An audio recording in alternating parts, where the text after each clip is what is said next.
Welcome to Hockey Inside Out. I'm your host, Adam Susser, coming to you from downtown Montreal with Stu Cowan, Chris Nilan, and CBC Daybreak's Andie Bennett. We have a very special treat for you today. At the end of our show, I sit down for a one-on-one interview with George Laraque. But for now, let's take a look at what we're going to be talking about on today's episode.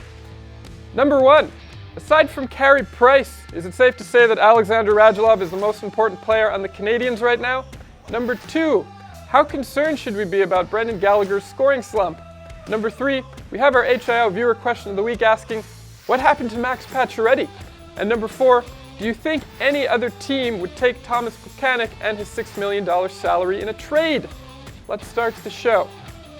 It's easy to forget that when Marc Bergevin announced the signing of Alexander Radulov, many people were asking if bringing in a player with Radulov's reputation for fun off the ice was worth the risk.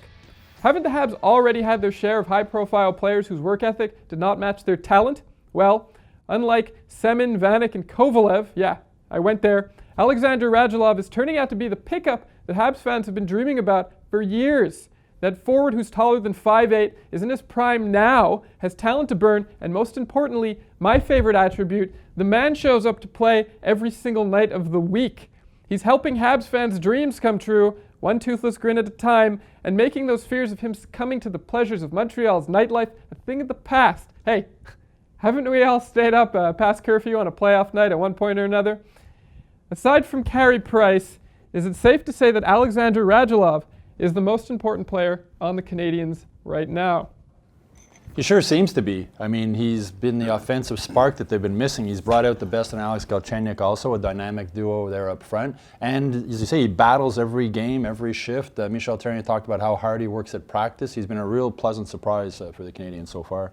I don't want to take anything away from Radulov because, of course, he's been great and he's fun to watch and everything, but how hard is it to be the most important player on the Montreal Canadiens right now? I mean, they're just underperforming, like, down the line. The past four or 5 games maybe, but come on, they were a solid team. Well, that's team. what we're talking about, right? We're talking about right now in this moment, and he is the guy that's he's standing out, but I mean, I don't think that's a hard thing to do right now. Not to take anything away from him. He's super fun to watch. I think he brings a lot of energy. You took it all away from him. Who are you kidding? You took it all away from him. You could have said that about him before, 5 games ago. That's brutal. I'll be the bad guy today. I don't mind. You can. Good. That's okay. But yeah, there's no question his play is infectious. I like a guy who goes out on the ice and works like he does, and there's not a goal scored. He doesn't make an assist, and the fans stand up and give this guy a round of applause. Like every shift he goes, he plays hard. He has made Galchenyuk better. He's made this team better. When he was out, they certainly missed him. The 2 games he was out, and I don't blame people for worrying about when he was signed here. Worrying about his off-ice stuff. I know it was a long time ago, but. It wasn't too long ago that Zach Cassian came here and got in a car accident. Didn't last long. After being out all night drinking. So, and some of the other signings that Bergevin had, that didn't work out. So people certainly going to be leery, and it's a long season. But he's certainly, I think he's the most important player on this team other than Carey Price right now. I think he's the best thing that's happened to Alex Galchenyuk too, because Galchenyuk's almost a younger version of him. They have a similar style, similar skills. They both have a bit of a mean streak in them. They battle hard for the puck. So I think it's been a really... brings that wow factor too. Nobody protects the puck better in the corner than him and makes plays. He'll be in the phone booth. He'll have 2 guys on him. He'll come out and he'll make a play. Doesn't throw it away blind. Always ends up putting it on someone's stick. Now, speaking of the former most dependable player on the Habs, Brendan Gallagher. This guy he's going through the biggest drought in his career. It's been 14 games without a goal. Is this something that we should be concerned about? I think so. He's a little snake bit. I mean, he hit the post a couple of times there in the last couple of games. But Gallagher was always a guy, if a line was struggling, you put him on that line, and that line started to work. And I think maybe Therrien tried to do that with Plekanec, who's been struggling. And now both of them can't score. So it's an interesting situation when you have Gallagher and Plekanec combined have 5 goals, which is the same amount as Torrey Mitchell, your 4th line center, has. Don't you think it's only a matter of time, though, before he snaps out of it? I mean, he's been the most dependable player. I on that never for so worry long. about Brendan Gallagher. Yeah. Like it would take a lot for me to start being worried about Brendan Gallagher. He's such a little spark plug. He's still getting shots on net, which I know is, who cares if you're getting shots if you're not putting the puck in? But it'll come for him. I mean, every player goes through these moments through a season, and Gallagher, he's not going to magically turn into a guy that just doesn't bring it every time he's on the ice. Oh, so he's one of the guys that's making Radulov look so good. He's okay. Gallagher's always in my good books. Yeah. Everyone Oh, yeah. else can just, Yeah, he's not worried about it. I'm not worried about it. He is getting opportunities. He's trying. It's going to come from him. He's the type of guy that, again, I look at guys like Shaw, him. They're going to be playoff guys. When the playoffs come around, those guys, you're going to see how important they are. But it'll break from him sooner or later. I'm glad the coach put Plekanec, Pacioretty, and Gallagher together. 3 guys that are struggling. Figure it out, the 3 is. You wonder how long he'll leave them together, though. That's the other We'll thing. see. The thing with Gallagher that's concerned me a bit is when he hit the post against Ottawa. It's the first time I've ever seen him look that frustrated on the ice. He looked like he was going to slam his stick. So it must He be, did slam his stick off the glass. It's getting to him. Obviously, the 14 games without a goal, and it's the longest slump he's ever been in. Okay, at this point in the show, it's time for our HIO viewer question of the week. Remember, if you have a question that you want our HIO panel to discuss, you can send it to the email address on your screen right now. We try and pick the best question every week and make it part of our show. This week's question comes to us from Will Walker in London, Ontario, who asks, what happened to Max Pacioretty? Has his poor play for the U.S. squad in the World Cup tournament carried over to the regular season? What do you think? I wondered for a while if maybe he might have been playing hurt. He just didn't look like himself. But Michel Therrien, after practice this week, obviously called him out saying, he's got to go get the puck himself. He can't just stand there waiting for somebody else to get the puck. So maybe it's a carryover from the World Cup. Maybe it's a carryover from the comments Michel Therrien did or didn't say about him before the season, about him being the worst captain in Canadiens history. But he's definitely not playing the way Max Pacioretty can play. I think he's hurt. I think he has something going on with him. He's not skating like he can skate. I know that. And the coach is right. I'm sure the coach probably brought it up with Max more than once. And he finally said, enough's enough. I got to address this in the media. And he did. And he kind of called him out. And go out and get it done. Get on the puck. And when you see a guy like Radulov doing it, and the size of him, and the size of Max, they expect that from Max, but Max has really never played that way, and they want more from him. He's the type of guy who will never admit he's hurt either. I know there's times in the previous seasons I've wondered if he was hurt, and you say, "Are you okay?" "Yep, fine, 100%." He's never going to say something's wrong if there is. You almost hope in a weird way that he is dealing with something, because if it's not a physical injury, then you wonder what the heck is going on. And this is a guy that sometimes has had, the trouble between the ears. He thinks a little too much, or he second guesses himself, gets down on himself a little bit too much than you would want for somebody that's supposed to be a leader on the team and somebody with his size and skill. So in a way, I almost kind of hope that he does have an injury, and because that's something that hopefully could be remedied, as opposed to a player that just might be a consistent underperformer, which would be a real shame with what he's working with. Well, Chris was mentioning earlier about him being paired with Plekanec and thinking it's a good idea.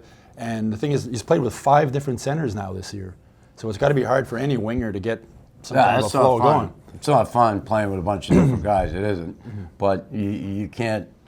Bury your head because you're playing with different guys all the time. But I get it. Listen, I played on one line for 6 years. Carbonell. A couple of pretty good guys, too. Yeah, but I was so comfortable there.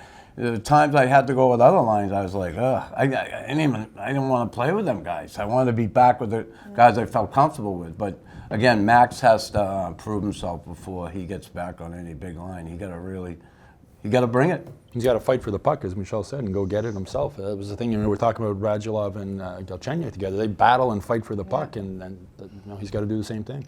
Thomas Plekanec is 34 years old. He's on pace. He's only scored 5 points so far this season. He's on pace to have his worst season to date. And last year, he just signed a 2-year contract for $12 million. Do you think if the Canadiens wanted to, there'd be any team out there who'd be interested in taking that contract off their hands? I don't know. If they watched the tape of the game last night, they wouldn't have, because on the tie-in goal, Plekanec and 2 defensemen went behind the net with 1 guy, and they left 2 men out in front all alone. Pass across, top corner. So if any GM saw that, I don't think they'd be willing to take Thomas Plekanec at $6 million. Although you never know. GMs in this league, they're soft. They sign guys for these crazy contracts, and they make trades that sometimes just don't work out. But Plekanec, if he goes, it would be at the trade deadline to a team that might have a shot and they need a checking sentiment. The fact there's another season on the contract is a big thing. It's not just this season, it's next season also. And he plays against the other team's top offensive players, which is fine, but when you're paying a guy $6 million, you need to put up some points also. I mean, Torrey Mitchell could probably play against the other team's top defensive players and shut them down too. He's got to, when his offensive opportunities come, he's got to bury them, and he's not doing that. Can you see the team shopping him around at the trade deadline? Well, I'm sure that's one Mark Bergevin would like to take back when he gave him that 2-year contract for $12 million. But again, I don't know how many teams would be interested in I don't know if picking they're that going to shop him so much. I'm sure, again, Bergevin, he's always trying to make this team better. I know he is. I've spoken to him on quite a few occasions. He's on the phone all the time. People are calling him. He's calling people. If he can do something that makes sense, he's going to do it. Do you think Plekanec's going to snap out of it though and get better? It's still relatively. You can't early in get the worse. season. You can't play much worse. You figure at some point maybe he gets out one goal and it comes through. I mean, but it's right now it's not looking very good. Big problem with this team is they're playing their own end. They are brutal in their own end. Okay, cool. All right. Last week I sat down for a one-on-one interview with George Laraque. Take a look. We have a very special guest in studio with us today, Mr. George Laraque. George, thanks so much for joining us. Thanks for having me. My pleasure. George, you played for Michel Therrien in juniors again, and then again in Pittsburgh. He gets a lot of flack from people who say that he's not a good enough or inspiring enough coach to lead a team to the Stanley Cup. What do you think about that? I think that over the years he's improved a lot. Junior hockey was totally different. I think that when he came to the pros first, he had more that junior mentality. But after the episode that happened in Pittsburgh, he was gone and they won the cup. Obviously, that's hard on any coach that gets fired and the team win the cup once you're gone. But he learned a lot. And when he came back for his second stint in Montreal, he's a much better coach and better man to be behind the bench. So I wouldn't say that he doesn't have what it takes to make it and to win the Stanley Cup. George, you were known as one of the greatest fighters in the NHL of your time. What player today would you most not like to fight? To be honest with you, there's no players I'd like to fight. Fighting is not something that I like to do. I did it because it was my job, but it was never fun. And actually, believe it or not, every time you get into a fight, it crosses your mind that you could die. So it doesn't matter the size of the guy. You get a punch at the right time, you fall on the ice, hit your head on the ice. You know what it can happen. So no, I never liked fighting anyone, so I would say no one. When you came to Montreal, you had to change your number from 27 to 17 because Alexei Kovalev was 17. Did you hate him for it? And if so, how did you make him pay? No, actually, I didn't hate him. I knew that, he was a legend here and he had that number, so I couldn't take it.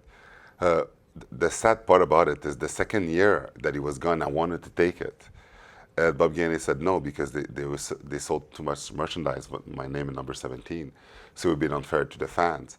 And also, there's a riot, I don't remember that second year, because people wanted Covey to be back and that his number with him. So it would have looked really bad if they changed my number to 27.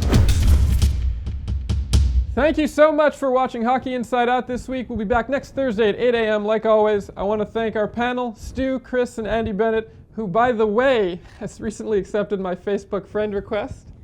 You wore me down, really. Thank you, thank you. I'm on cloud 9. I'm Adam Susser. See you next week, Habs fans.